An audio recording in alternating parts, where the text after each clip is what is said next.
오늘 스가랴서 14장 말씀을 통해서 여호와의 날이 이르면이라는 제목으로 말씀을 전하겠습니다.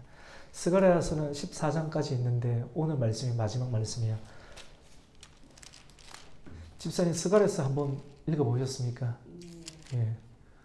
이 스가랴서 내용 가운데에는 환상이 많거든요. 그리고 좀 어려워요. 앞에는 환상이 많이 나오고 또 맨 뒷 내용에는 미래에 일어날 일들에 관해서 또 기록을 하고 있는데, 스가랴는 참고로 제사장이 아니고 선지자이거든요. 선지자이기도 하고 마지막 시대에 일어날 일들을 하나님 말씀을 전했는데, 동시대 사람들에게 막 미래에 막 일어날 일들을 하니까 사람들이 다 멀뚱하게 쳐다보겠죠. 지금 당장 여기 투자하면 돈 많이 벌 것이라고 눈이 바짝바짝 되는데, 앞으로 일어날 2000년, 3000년, 4000년, 5000년 뒤에 일어날 일들을 막 이야기하니까 무슨 말인지 지금 14장 읽어도 잘 모르잖아요. 사실은 초막절 지킨다 하고 애굽살이 온다 하고 그날에는 빛이 없고 광명한 것들이 떠날 것이라 하는데, 이게 막 와닿습니까? 솔직히 안 와닿잖아요. 이게 한글로 돼도 우리도 안 와닿는데, 유다 스가랴 시대에 스가랴가 예언을 할 때 미래에 일어날 일들에 대해서 했기 때문에 사람들의 반응이 있었을까 없었을까요? 너무 힘들겠죠. 여러분, 반응 없는 일들 한번 해보셨습니까? 참 쉽지가 않거든요. 민현재 성도님 반응 없는 일 한번 해보셨습니까? 아주 조금 있었을 때. 예, 쉽지 않죠. 막 진짜 그만두고 싶지 않죠. 주의 일이 그런 일 중에 하나거든요. 이렇게 제가 목회 일을 하면서 반응이 많이 없거든요. 이렇게 근데 그걸 끌고 계속 가야 되잖아요. 그것도 믿음으로 끌고 가야 되고 소망으로 끌고 가야 되고 사랑으로 계속 공급을 받아야지 믿음으로 끌고 갈 수 있고, 근데 진짜 공급을 안 받으면 될 수 있는 일이 아닌데, 이런 일들. 근데 선지자도 분명하게 하나님으로부터 공급을 받았을 거예요. 공급을 받았고. 상봉 집사님은 반응이 없는 일을 해보셨습니까?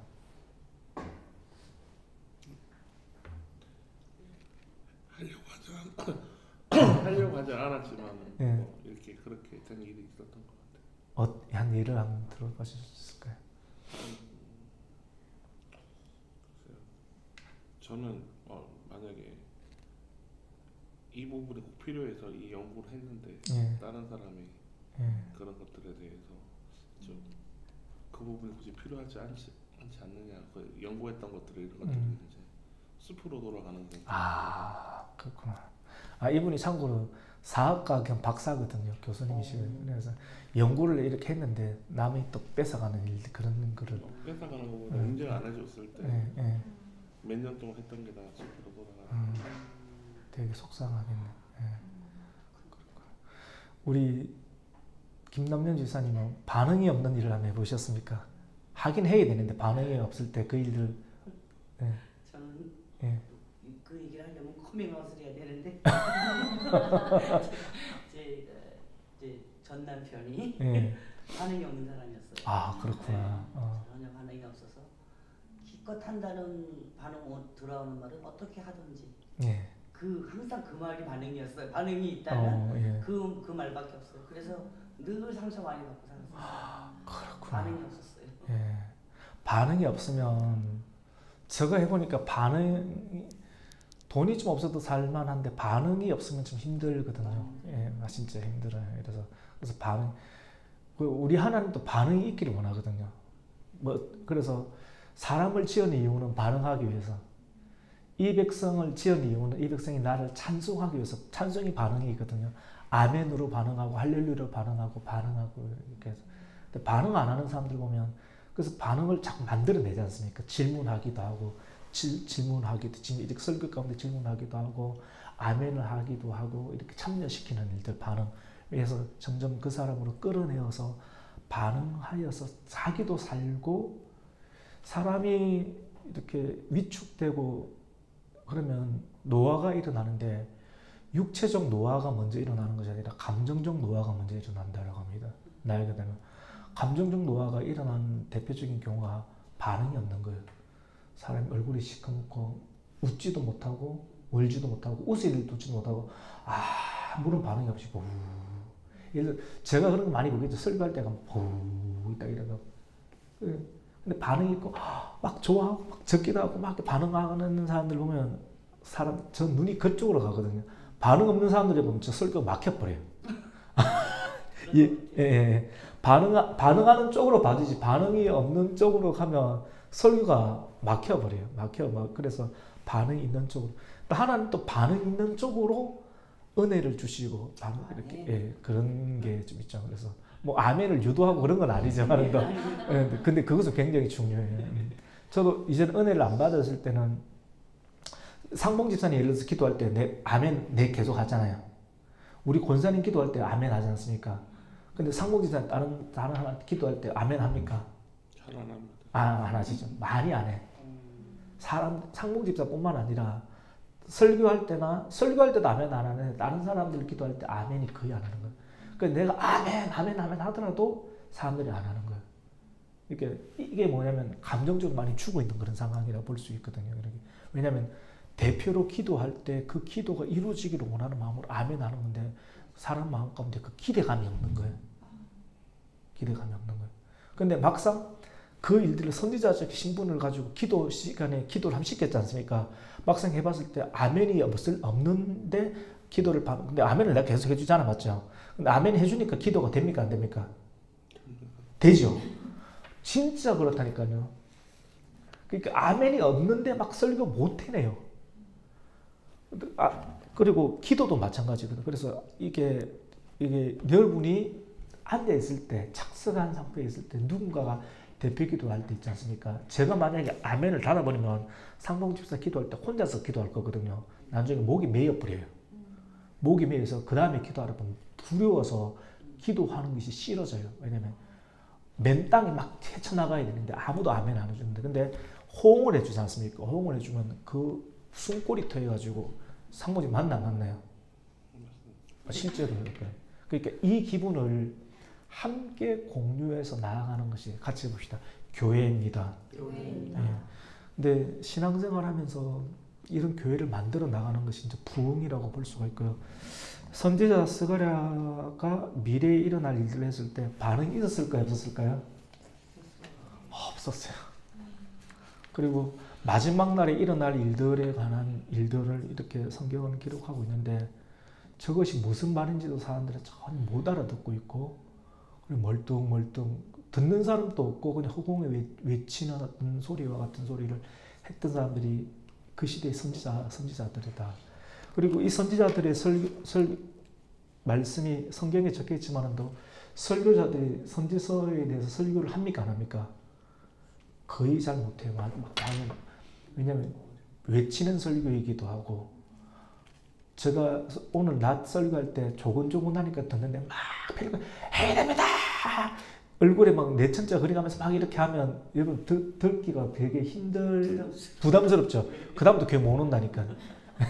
못 온다니까. 최대한 부드럽게 이렇게 해야지만이 들을 수 있는데 근데 이 내용이 선지자들이 좀 힘들었어요. 그런 마음들을 가지고 이 성경 내용을 한번 봤으면 좋겠는데 14장 1절에 보면 구약 선지자들이 많이 외쳤던 내용 중에 하나가 뭐냐면 같이 해봅시다. 여호와의 날. 여호와의 날이 임한다라고 하는 것입니다. 여호와의 날이라는 말 들었을 때 믿는 성도는 여호와의 날이 임한다. 여호와의 날이 임한다는 것이 어떤 날인 것 같아요? 하나님 다시 오신다 이런 말이겠죠, 맞죠? 그 날은 좋은 날인 것 같아요? 심판의 날인 것 같아요? 좋은 날이기도 심판의 날이에요. 하나님 되게 잘 믿던 사람에게는 좋은 날이고 하나님하고 상관없이 살았던 사람들에게는 어떤 날입니까? 좀 안 왔으면 좋겠던 그런 날이 되겠죠. 근데 그 날이 분명히 온다. 결산하는 날이 분명히 온다는 것입니다.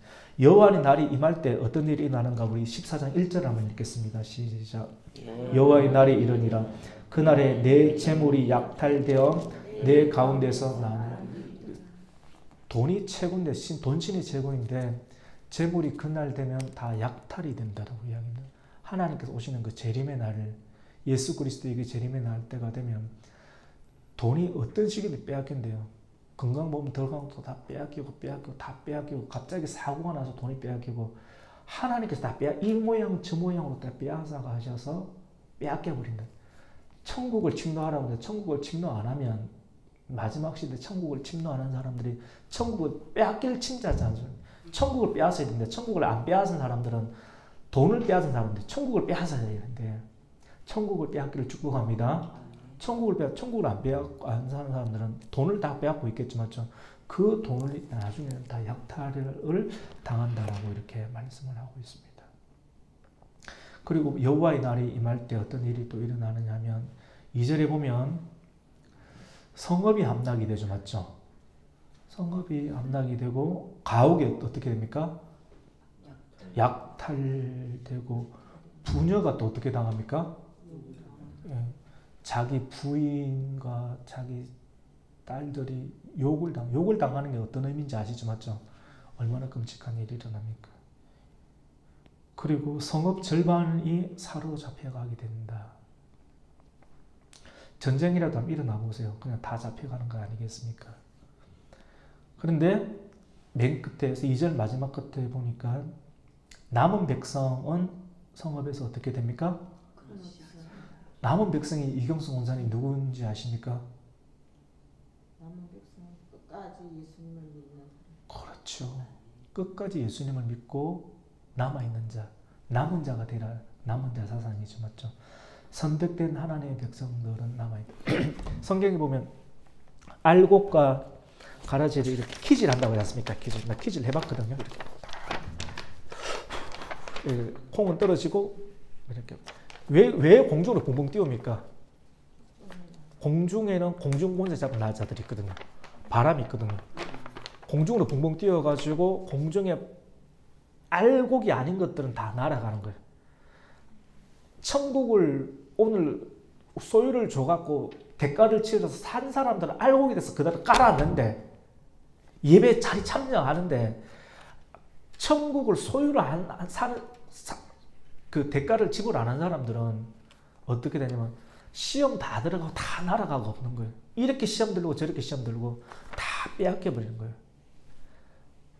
그런 일들이 마지막 시대에 일어난다라고 이렇게 말씀하고 있습니다. 그런데 남은 백성들은, 남은 자들은, 천국을 소유한 백성들은 끊어지지 아니한다. 끊어지지 않는 성도가 되기를 축복합니다. 끊어지지 않아야 되겠죠. 맞죠? 3절 말씀 가운데 보면 그때 여호와께서 나아가서 이방 나라들을 치시되 이왕의 전쟁에 싸운 것 같이 하시리라. 우리 인생 가운데 권사님, 집사님 전쟁이 참 많지 않습니까? 이상공 집사님 맞죠? 인생이 전쟁이 많죠. 상공 집사 사업 이렇게 며칠 전에도 독일도 갔다 오고 다른 나라도 몇 군데 갔다 오고 했는데 사업이 거의 전쟁이지 않습니까? 맞죠? 전쟁이죠. 맞죠? 근데 전쟁을 치를 때 많은 사람들이 자기가 전쟁을 치르는 사람이 있습니다. 근데 오늘 성경 말씀 가운데 보면 자기가 전쟁을 치르면 인생을 망하는 인생이 되지만도 자기가 전쟁을 치르는 인생이 되지 말고 오늘 말씀은 여호와께서 앞서 나가서 여호와께서 전쟁을 치르게 하는 인생이 되라고 말씀합니다. 할렐루야. 오늘 한번 보세요. 3절 같이 한번 읽겠습니다. 시작. 그때 여호와께서 나가사 그 이방 나라들을 치시되 이왕의 전쟁의 날 싸운 것 같이 하리라. 그때 여러분 또 하나님이 앞서 나가서 여호수아도 한번 보세요. 하나님이 앞서 나가서 여리고성을 치실 때 여리고성이 무너지는 줄로 믿습니다. 아무리 머리 써갖고 자기 힘으로 다 해가 전략을 짜갖고 사업을 하든지 뭘 하든지 해보세요. 안 되죠. 하나님이 앞서 나가야 되는 줄로 믿습니다. 하나님이 앞서 나가서 나 이방 나라를 쳐야 된다고 하는 것입니다. 주님께서 오시는 그날이 되면 빛도 없겠고 광명한 것들도 떠나갈 것이라. 6절에 보면 빛처럼 여기는 것들이 다 사라지거든요. 이런 내용들이 요한계시록에도 많이 나오죠. 그래서 7절에도 보면 여호와께서 아시는 한 날이 있으리니 낮도 아니요 밤도 아니라 어두워 갈 때 빛이 있으는데 그 빛은 바로 예수 그리스도를 아는 지식이다라고 볼 수가 있습니다. 그날에 주님께서 다시 오시는 그날에 생수가 예루살렘에서 솟아나서 8절에 보면 절반은 동해로 절반은 서해로 흐를 것이라. 에스겔 47장에 보면 성전 문지방에서 샘물이 흘러나온다고 했지 않습니까? 성전 문지방에서 샘물이, 강단에서 샘물이, 생수가 흘러나와서 축축축축축축 나와서 무릎을 적시고 발목을 적시고 그 다음에 허리를 적시고 건너지 못할 강이 되고 나중에는 아라바 강까지 다 넘치게 할 것이다 라고 이렇게 말씀을 하고 있습니다. 그때 하나님께서 여호와의 날이 임할 때 우리 하나님께서 진정한 이 땅의 왕으로 진짜 오시는 줄로 믿으시기를 축복합니다. 그 내용을 9절에 기록하고 있습니다. 선지자가 이런 내용을 전했다는 걸 설명하고 있는 거예요. 우리 9절을 읽습니다. 시작. 여호와께서 천하의 왕이 되시리니 그날에는 여호와께서 홀로 한 분이실 것이요 그의 이름이 홀로 하나이실 것이라. 아멘. 우리 김남년 집사님 또 찬양을 좋아하시고, 김남년 집사님 동생이 김태현 집사인데 제가 원주정복에 있을 때 김태현 집사의 교구 목사였거든요. 그렇게 연결돼서 우리 교회 오게 됐어요. 김남년 집사님이. 근데 김태현 집사가 예쁘장해요. 언니도 예쁘시지만 동생도 예쁘장한데, 근데 기타를 엄청 잘 쳐요. 노래도 잘하고 거의 가수예요, 가수. 유명했어요, 아주. 참 노래를 잘하는데, 또 오늘 말씀 가운데 보면 9절에 여호와께서 천하의 왕이 되시리니 그날엔 여호와께서 홀로 한 분이실 것이요 그의 이름이 홀로 하나이실 것이라. 우리가 하나님만을 찬송할 수 있는 성도가 되기를 축복합니다. 하나님 많이 높여드리는 거 참 좋죠, 맞죠? 찬송을 많이 하십시오. 찬송 많이 한 사람은 영혼이 맑아지고 영혼의 기쁨이 많아지게 되는 거예요. 집사님의 아멘은 다른 사람의 아멘을 끌어냅니다. 이렇게. 나이스.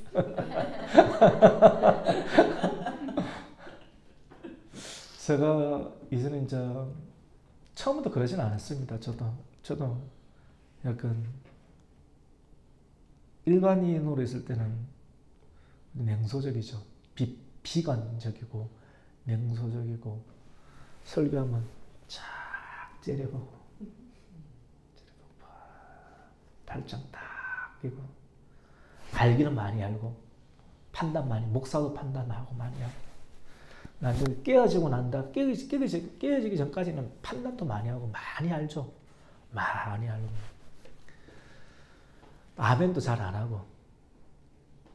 근데 깨어지고 난 다음에 그 다음부터는 아멘을 얼마나 열심히 했는지 모르겠습니다. 왜냐하면 아멘을 통해서 하나님 은혜가 온다는 소식을 내가 인격적으로 알게 되니까 그 말씀을 받고 싶어서, 그 말씀 받고 싶어서 아멘! 아멘! 여러분 웃죠? 근데 제가 이렇게 하니까 옆에 사람들 다 도망 다니는 거예요. 강하게 했어요. 원채영 사모는 내 전도사한테 살얼음판을 걸었어요. 지금 제가 완전히 성자가 되어 있습니다. 성자가. 주여. 억수로 무서웠어요. 장난이 아니었습니다. 완전 선지자였습니다. 산에서 기도하고 입에서는 불같은 방언이 튀어나오고 기도도 하면 은사가 많이 나오고 센 거를 좋아했기 때문에 센 거를 많이 주시더라고요. 교만한 것도 있었죠. 은사도 있고 교만도 있고, 은사도 많았고 교만도 많았고. 근데 김미열 목사님 만나가지고 전혀 스타일이 다른, 많은 사람들은 그냥 다 안 찾는데 김미열 목사님 만나서 꺾였습니다. 제가 원주정복에서 꺾여가지고 좀 차분하게, 불은 있는데 김미열 목사님 좀 조곤조곤하고 끈질기잖아, 사람이. 조금 끈질기잖아요. 그래서 내게 없는 그런 부분들을 하나님께서 배우라고 붙여놓으신 분이시다라고 하는 인격적인 동의가, 그전에는 또 판단했어요. 아, 별거 아니네 라고 생각했는데, 근데 그런 동의가 임하로 들어오니까, 마음으로 들어오니까 받아들이고 내가 엎드리는 거예요. 스승으로 받아들이는 거예요. 이전에는 안 받아들이는 거예요. 누가 예수님도 잘 안 받아들이는데 어떤 사람이 내 마음에 들어오겠어요. 그래서 사람이 받아들일 때 내가 낮아지게 되는 거거든요. 이 시대에 스승이 없지 않습니까? 같이 봅시다. 내가 제자가 되면 됩니다. 자기가 낮아지면 스승이 만들어지는 시대입니다. 저도 굉장히 교만한 사람 중에 한 사람입니다. 그래서 교만한 사람들을 잘 압니다. 제가 굉장히 교만한 스타일이기 때문에. 그래서 아유, 내 같은 전체를 다 갖고 있네. 그래서 내가 그랬기 때문에 잘 봐주는 편입니다. 아유, 근데 속으로는 그래도 또 맞지 싶은데. 예. 그래서 차분하게 설교를 합니다. 차분하게 설교하고 또 하나님께서 있는 사람은 있고 변화시킬 분은 변화시키겠지라는 그런 마음들을 가지면서 오늘 또 이 자리에 또 쓰게 되는 것이죠. 오늘 또 말씀 가운데 보면 마지막 시대가 그날 성경에도 보면 13절에 보면 그날 여호와의 날을 그날이라고 하거든요. 그날이 있는데 우리 그날을 한번 읽어보겠습니다. 13절을 읽습니다. 시작. 그날에 여호와께서 그들을 크게 요란하게 하시리니 피차 손으로 붙잡으며 피차 손을 들어 칠 것이며 서로 붙잡고 치는 일들이 많이 일어납니다. 14절도 읽습니다. 시작. 유다도 예루살렘에서 싸우리니 이때 사방에 있는 이방 나라들의 보화 곧 금, 은과 의복이 심히 많이 모여질 것이요. 마지막 시대는 예루살렘을 중심으로 이스라엘을 중심으로 전쟁이 많이 일어날 것이다 라고 성경은 또 예고를 하고 있습니다. 그런 징조들이 많이 보이지 않습니까? 그래서 마지막 날에 저와 여러분에게 요구되는 것은 어떤 것이냐면 같이 해봅시다. 성결입니다. 구분이거든요. 구별. 그래서 많이 막 흐트러지고 싶지 않습니까? 일탈하면 스트레스가 풀릴 것 같은 어떤 유혹들이 굉장히 많은 시대입니다. SNS를 통해서 드라마를 통해서 우리에게 많이 우리의 머리를 이렇게 그래서 머리를 무너뜨리면 감정으로 지식이 무너지면 감정으로 막 치닫게 되지 않습니까? 그래서 감정에 충실하라 그런 사단의 메시지를 많이 보내는 시대인데 그래서 하나님께서는 사도 바울을 통해서 같이 보시죠. 구원의 투구를 써서 정신을 차리라고 하는 거예요. 술을 마시면 이 구원의 투구가 벗겨지는 거거든요. 근데 구원의 투구를 벗지 마세요. 딱 쓰고 있어야 되지. 그래 정신을 차리지. 안 그러면 이거 벗어버리면 머리가 끝나버리면 끝나는 거예요. 담배 많이 펴도 머리가 깨어지는 거고 술 많이 먹어도 깨어지는 거고 그래서 정신을 못 차리게 마지막 때가 정신을 차리고 근신하라 그런 말이 있습니다. 말씀을 딱 붙잡고 있어야지만이 마귀가 우리 머리를 안 치는 것이거든요. 그래서 성결이 굉장히 중요합니다. 이거는 제가 확실하게 말씀을 드릴 수 있습니다. 그래서 저도 끝까지 이 말씀을 붙잡아야 돼요. 저도 붙잡아야 되고 여러분들도 붙잡기를 축원합니다. 젊은 사람이나 늙은 사람이나 목사나 일반 성도나 따지지 않습니다. 다 유혹이 심합니다. 힘이 없을 따름이지 그 유혹이 너무나도 심한 시대가 오늘날의 시대입니다. 그래서 마지막 시대 그날이 되면 흩어져서 오늘 낯설게 말씀 가운데서도 천국은 마치 고기를 치는 뭐가 같다고 했습니까? 그물과 같다. 그물을 서서히 끌어올린다고 했습니다. 이 성경이 있지 않습니까? 동영상이거든요. 서서히 시간이 되면서 서서히 끌어올려서 이제 거의 많이 끌어올려진 상태입니다. 여러분 믿으십니까? 많이 끌어와 있어요. 조금 더 끌리면서 표면에 있는데 이제 조금씩 골라요. 고르는 시기가 옵니다. 그 안에는 다 교회 다니는 성도처럼 보이지만도 누가 목사님 설교에 찔렸습니다 이렇게 했는데 또 어떤 권사님이 찔린 그것이 은혜 받는 거였는데 정확하게 말씀하셨어요. 진짜 정확하게 만들어요. 찔리는 사람이 은혜 받는 거예요. 찔린 사람이 그걸로 시험으로 받아들이면 이제 끝나는 거고요. 말씀은 찌르는 거거든요. 말씀은 고대 시대 가운데 제사장이 제사장이 양을 잡을 때 번제를 드릴 때 그냥 살아있는 채로 드립니까? 아니면 찔려서 죽이고 다음에 번제를 드립니까? 찔려서 죽여야 되는 거예요. 신경을 마비시키고 찔려 죽여야 되는 거예요. 말씀으로, 말씀의 검으로 찔려야 되는 거예요. 오늘날에 목사님들이 말씀의 검이 무대요. 오양 이렇게 사람들은 굉장히 많은데 나중에 주님께서 걷어내실 때 좋은 글에서 단계를 걸어서는 별로 없으면 어떻게 할 겁니까? 그 책임을 목사님들은 어떻게 질 겁니까? 정확하게 해줘야 되는데 정확하게 해주면 겁나는 거거든. 와, 근데 이거 설교해 버리면 저분은 좀 약한데 그 다음부터 안 나오면 어떡하나 이런 생각이 드는 거예요. 근데 그런데도 기도를 하고 그래서 담담하게 조심스럽게 따뜻하게 최대한 따뜻하게 웃으면서 따뜻하게 있는 그대로 말씀을 잘해서 시험 들지 말고 이 말씀 함께 받자고. 이 말씀을 전하는 저라고 괜찮겠냐고. 다 똑같은 같이 받자고 이 말씀을 받고 시험 안 들게 바라면서 이 말씀 우리가 좋은 고기가 되기를 바라는 거라고. 오늘 말씀 잘 들어보세요. 구약시대 율법은 모형이지 않습니까? 그래서 구약시대의 고기는 지느러미와 뭡니까? 비늘이 있는 것이지 않습니까? 그걸로 곤란해서 버렸지만도 마지막 시대는 뭘 보고 버리느냐면 같이 봅시다. 성결이 무섭습니다. 그래서 오늘 시크릿 사단이 성결을 많이 깹니다. 많이 깨어버려서 깨뜨립니다. 부부간의 성결도 깨뜨리고 하나님과의 성결도 깨뜨립니다. 그래서 성결을 지키라고 말합니다. 그 내용이 오늘 20장 20절 21절의 말씀에 나옵니다. 우리 같이 한번 읽습니다. 시작. 그날에는 말방울에까지 여호와께 성결이라 기록될 것이라. 여호와의 전에 있는 모든 솥이 제단 앞 주발과 다름이 없을 것이니 예루살렘과 유다의 모든 솥이 만군의 여호와의 성물이 될 것인즉 이 솥을 가져다가 그것으로 고기를 삼으리라. 그날에는 만군의 여호와의 전에 가난한 사람이 다시 있지 아니하리라. 성결 나오죠, 맞죠?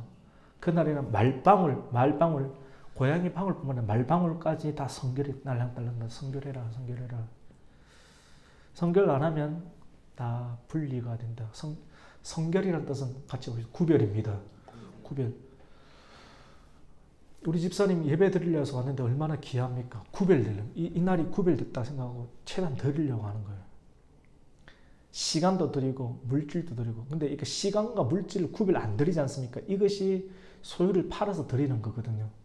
근데 이거 안 드린 사람은 제가 볼 때 늘 불안해요. 불안합니다. 그래서 오늘 많이 힌트를 많이 드렸습니다. 빨리 나오라고. 하나님 앞으로 빨리 나오라고. 왜 그 불안한 인생을 사냐고. 그렇게 살면 기웃거리지도 않을 수도 있고 하나님께 떳떳한 인생이 될 수도 있고 하나님께 한번 드리는 인생은 있지 않습니까? 굉장히 당당하더라고요. 그리고 흔들림이 없습니다. 흔들림이 없고 견고한 인생을 살아갈 수가 있게 되는 것입니다. 오늘 말씀은 여호와의 날이 이런 면입니다. 구약시대 스가랴 선지자가 그때 반응이 없는 메시지를 그렇게 힘있게 전하고 오늘날에도 스가랴 메시지는 인기도 없어요. 낯설교 가운데 절대로 선택되지 않는 그런 본문이기도 합니다. 근데 오후 설교 시간에 꼭 또 이 말씀을 갖다가 찬찬히 한 절 한 절 이렇게 나누어서 이 의미를 아주 정확하게 우리가 알고 이 말씀을 알아서 예수님께서 비유의 말씀을 통해서 천국의 비밀을 알려주었던 것처럼 한 절 한 절 이 말씀의 비밀을 우리가 정확하게 알았으니 우리가 마지막 시대에 그물에 걸리는 고기가 되고 또 하나님께 선택받는 구별된 어린 양들이 될 수 있는 성도가 되시기를 예수님의 이름으로 축원합니다. 아멘. 하나님 감사를 드립니다. 오늘 예배를 드리고 귀한 성도님들과 함께 하나님께 식사도 나누고 또 오후 예배도 하나님께 드립니다. 무거운 주제의 말씀이기도 하지만 또 당연히 마땅히 먹어야 되고 당연히 거쳐가야 될 귀한 말씀이기도 합니다. 많은 사람들이 피해가고도 싶고 그냥 건너뛰기도 싶은 내용이기도 하지만 스가랴 14장 말씀까지 하나님께 전할 수 있도록 은혜 주심을 감사를 드립니다. 오늘 이 말씀을 잘 전하고 듣고 나누어서 이 말씀대로 살아갈 수 있는 복된 천국 시민이 되게 하여 주시옵소서. 예수님의 이름으로 기도드립니다. 아멘.